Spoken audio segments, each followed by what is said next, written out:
key founding members, La'Veesha Rollins, Wanda Roberts, Cynthia Robinson, and Pastor F. Wayne Henley. So, right after the presentation. One of the things that many times people don't understand that it's everybody's job to speak up about what's going on in our communities. And so that's not my job. It's a story about four people named everybody, somebody, and nobody. Anybody and somebody. Nobody, I'm sorry. There was an important job to be done, and everybody was sure that somebody would do it. Anybody could have done it, but nobody did it. Somebody got angry about that because it was everybody's job. Everybody thought anybody could do it, but nobody realized that everybody wouldn't do it. It ended up that everybody blamed somebody when nobody did what anybody could have done. And so anyone can speak up about what's going on in our communities, because we need to be willing to speak up and speak out. Even when the big corporations come in and they have their money and you may feel like you don't have what it takes to fight, just speak up and you will find the support that you need. Next slide. Samuel Rolfe of the Los Angeles Times says this about environmental injustice. It's a term that describes how people of color in poor communities have borne disproportionate harm from pollution and the discriminatory systems that have perpetuated those inequities. Those inequities will continue to exist if somebody doesn't speak up. Everybody has the opportunity, but if nobody does what anybody can do, then it won't be done. So we have to continue to speak up about the discriminatory systems, because they come into communities and they pollute the community, and they don't care what happens to the people in the community. All they care about is the money. In Charles City, we spoke up. Even our elected officials didn't speak up, but we, as residents, as supporters of residents, had to speak up. If you speak up, somebody will hear it. Moving forward, I introduce to you Wanda Roberts, who will take you deeper into the Charles City conversation. Thank you.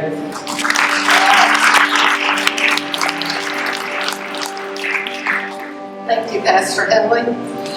I live in Charles City County, about 35 miles east of here. It's a beautiful rural community with the James River and the Chickahominy River on its borders. There are at least less than 7,000 residents and about 2,300 homes. You're either a come here resident or a born here resident. I am a come here resident. My husband and I built our home in Charles City County in 2006. Next slide. Oh, well, next one. Sorry. It's okay. I want to walk you through what it is like to wake up one day at the age of 68 and find out your local government is conspiring to create a sacrifice zone in your community, to discover you live in an environmental injustice community, to find out people of color are treated different and how they are taken advantage of. This is 2021. How does this continue to happen? How do human beings decide that it is okay to treat people of color as if their quality of life doesn't matter? How do they decide, because we can take advantage of people of color in a rural community, we will just do it? Of course, it is always greed at the root of decision making. This sacrifice zone was created to feed corporate pockets with little consideration for the people that live in the community.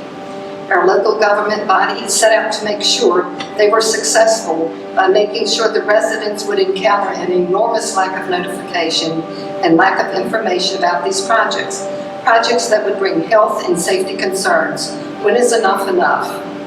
The Charles City Sacrifice Zone would include 2 permitted fracked gas power plants totaling 2,666 megawatts with 10.7 million tons of carbon emission per year and other pollutions. They didn't stop there. They want to expand the 1990 mega landfill, better known as a dump. The dump is continuously guilty of DEQ violations with no proactive measures in place. Mediation is a joke and the community suffers the consequences. The community had to come together to stop these projects. In June of 2019, C5 was formed with the goal to get the information out. We have a voice and we have to speak out against environmental injustice. It is not okay to take advantage of people of color just because you can. It was time for a change. The community would no longer be silenced, no more whitewashing. With assistance from many environmental organizations and environmental justice advocates, C5 was successful. We stopped one of the power plants known as C4GT from being built, along with 2 proposed projects.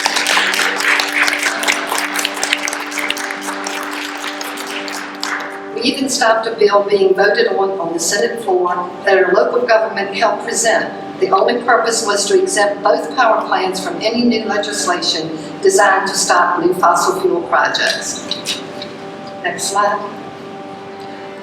We plan to stop the second power plant known as the Chickahominy Power Plant. In September, we found out the developers created the Chickahominy Pipeline LLC.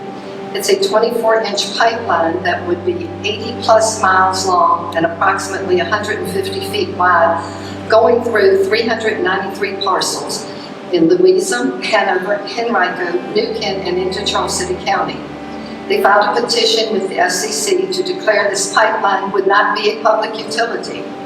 If they are successful, this would make them exempt from the SEC public utility regulations. For more information about this pipeline and about the fight that we have today with oral arguments from our attorneys and the status updates, you can find this link right here to follow what's going on. Next slide. We also plan to make sure if the mega landfill does expand, it will be with the best technology to ensure the people in the community do not suffer further from the harmful side effects of having a landfill in your backyard. Next slide. We all have the right to live in a healthy environment. We want to keep Charles City healthy and safe for future generations. It broke my heart to know that the beautiful people that live in Charles City County were going to face such devastation to their health, the air they breathe, the water they drink, their safety, and the land they so loved would be scarred with stranded assets. I grew up in a physically and mentally abusive family. No one was there for me or my siblings. I did not have a voice. I learned early on I had to take care of myself and my siblings. I met my future husband when we were both 16. It's right back there. We have been married for 50 years. He is the only person in my life that has always been there for me. And coming from a similar background, he found I would always be the person that would be there for him. When we see people being taken advantage of, we know we have to step up, speak up, and do whatever we can to give them a voice and show them they have a choice. Show them someone cares. Show them they are not alone. We all have to look out for each other. All of you are the future gatekeepers. It is up to you to make a difference, to stand up against environmental injustice, and be the voice for those who are unable to speak for themselves. Choose to step up when the opportunity arises. Choose to care about others and the earth we all depend on. What will your future look like? Will future generations have a healthy and safe environment because you stepped up? It is all about choices. I hope you choose to make a difference. If we all work together, we can save tomorrow. At this time, I have the honor of introducing Cynthia Robinson. She is a born here Charles City resident and an original core member of C5, and she's C5's little sunshine.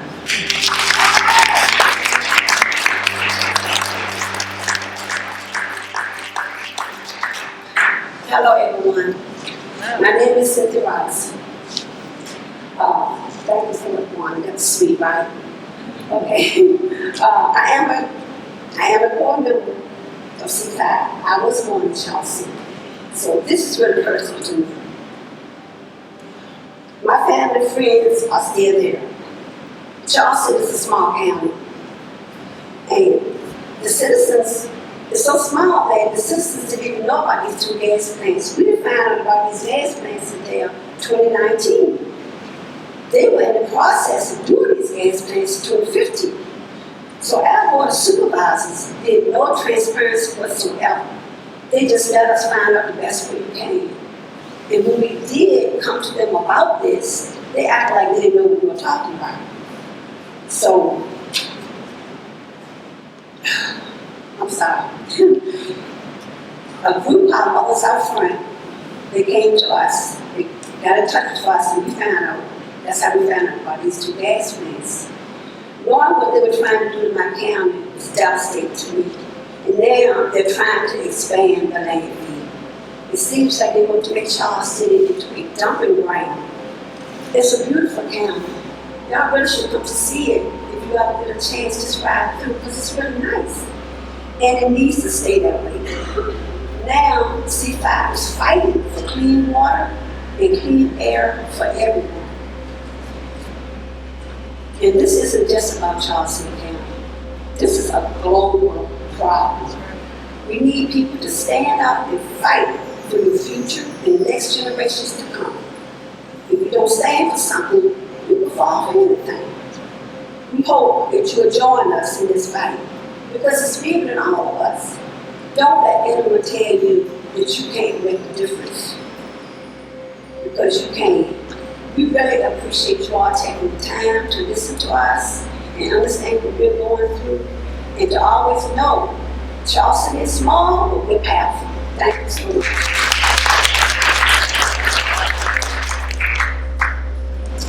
Hello everyone, fellow alumni in class of 2003, VCU School of the Arts. So glad to be back home.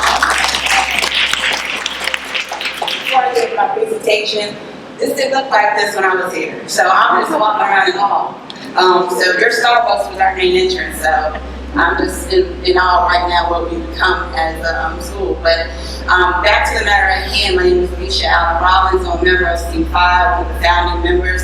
And so I just want to take you through, as you heard from our fellow members, Pastor Henley, Wanda Roberts, and also Ms. Cynthia Robinson, about what it is that C5 does. And I'm going to kind of do a compilation of everything. Next slide. To show you Charles City, where is it? What is it like? Most people don't even know where Charles City is, and we're literally only 15 minutes or 20 minutes away from VCU.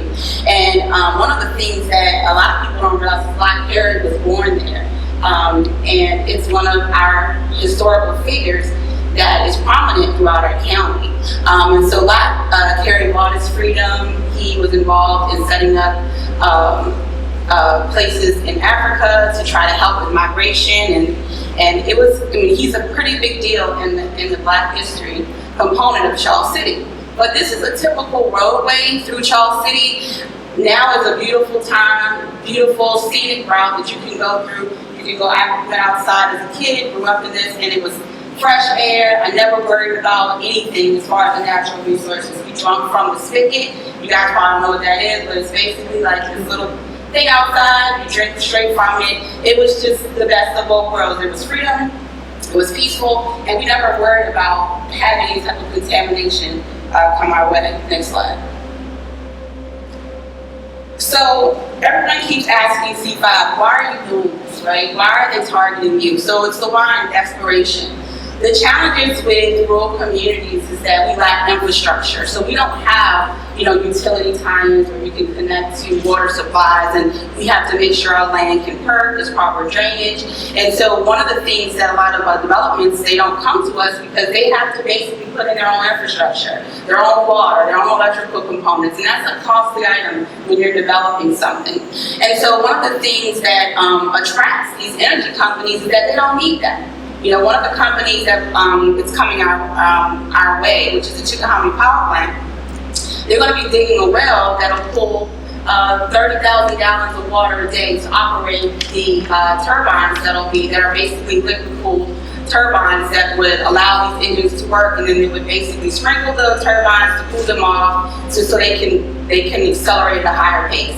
And so that's our main water source. A lot of the people in Charles City rely on their wells. We don't have a water supply system throughout the whole county. We just have positive areas where you can sometimes tie into the community water source. So that's a big deal for us. So we were just looking at, okay, look at some of the past experiences that we found with other communities. The other communities that have these type of developments, how does it affect them? Because we were presented this from other organizations, we were all just regular, anybody, people wondering, is it really that bad? Would our government really approve something like this for our community? And as we started researching precedents of where this is taking place, there was two things that we found that were pretty much in common. There were rural areas and they were minority. Those were the two precedents that were flat out across the board when they had these type of developments. So one has to say, was it because we're black? Is that the elephant in the room? And one of the other things was the obvious issue is that our land is cheap. We don't have development, so you can come and get 20 acres of land for quite less than what you could in the city of Richmond or Chesterfield. And then these developments also, nobody wanted to talk about the lasting effect. For Charles City County, our annual budget is about $16 million to run our county. Okay? And so when these companies come, they throw out these numbers like, we can give you $4 million. And for a county that only has 16, that sounds like a great gain. $4 million over the next 10 years is $40 million. However, these developments would cause us to now have to deal with like the landfill. Since the landfill has come, and I have to do a disclaimer, we don't have any evidence to support this. However, since the 1990s, cancer has been growing at an alarming rate in Charles City. For a population of 7,000, we're in the top 10 for having the most cancer cases in the city of Virginia, according to the Cooper Center at UVA. However, they don't talk about this. And what happens is that C5 goes to the community and we say, hey, with the signs, just like Kay has, saying, look, this is going to hurt you. And then the county government is like, no, they're crazy. We're going to give you $4 million. And we're like, right, but they're going to make $400 billion in profits and you don't even get 1%? And they're like, well, no, $4 million. And then the community is divided. And then the people that we grew up with, we create division. And that's the part that can't be repaired. Because one thing that we all know is that you don't forget how you're treated.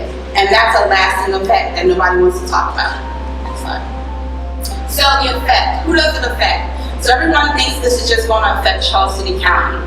These two images, one is a power plant at the top, the second is a landfill where they do the off-gassing. And so the emissions can be traced, and they tell you within the reports it's a 5-mile impact of where the particulate matter will be prominent, which means that Henrico County, James City County, New Kent County, and Hanover will be affected by what we decide in Charles City County. Next. So why do we do this? We're crazy, I'll say that. But the serious point came up is that we realized that when we were asking a question, nobody wanted to help us. Everyone thought we were crazy. Everyone was just basically thinking, as we all think, why would the government do this to us? So we decided, at first it was just all these problems, but out of the darkness, the light that presented itself, that we were able to see opportunities that we could create for our own community. So we started to become innovative and strategize on how can we create our own economic development based on what we have going on in the community. So we are now working on creating our own microgrid. We're working on creating our own research and design facility to work with green jobs, train up our residents so that they can now be a part of our workforce, so that we can basically attract businesses to come to us that wouldn't necessarily need to have infrastructure, i.e. a solar farm, i.e. a wind farm, i.e. agricultural, an electrician, mechanical technicians. Those type of skill sets, pipeline, do not need to have infrastructure to provide a work-play area for the community. The other thing is that we empowered ourselves, so no one can now come to C5 and tell us power plants are great. We will refer you to our website and our lawyers as well. And we also decided that we want to create our own strategic ways of creating opportunities for our community. So we're kind of taking back that power and we are dictating what comes to our community. Next. So one of the things, as I talked about, we're creating a technical school for job training. We're creating our own baseline testing for water, soil, and air quality, because one of the things they do when they're creating these type of models is they don't tell you what your baseline is. So one of the things that was presented at the FCC was they said Charles City has such good air and good water. A little bit of poison won't hurt you. That's like saying I can put a teaspoon of arsenic in your water. It may not kill you, but you'll get sick, but you won't die. Does that make any sense? So this is the type of thing that we are basically empowering ourselves so that when they go to DEQ and say, hey, they can take on these types of pollutants, we can say, no, our current levels show that we don't have the room to take on that. Economic opportunities, we are partnering with other localities, other organizations to create jobs for our residents. Also, community engagement. We have fed our community during the pandemic. We gave out PPE supplies. We've helped our local school systems to make sure they have the adequate basketball activity. If our school systems need something, we are a resource for our community now. And also visual storytelling. As I said, a lot of history has happened in Charles City County. If you look up the history of Virginia, one of the 5 parishes was in Charles City County. Henrico was derived after Charles City County. However, you guys hear a lot more about Henrico than you do Charles City. And also the Black population, 3,500 slaves inhabited Charles City and built the current landscape that we have. However, nobody talks about that. So we're going to create a visual storyboard that will show people of color that we are prominent in this community and that it's no more for just plantations. Next.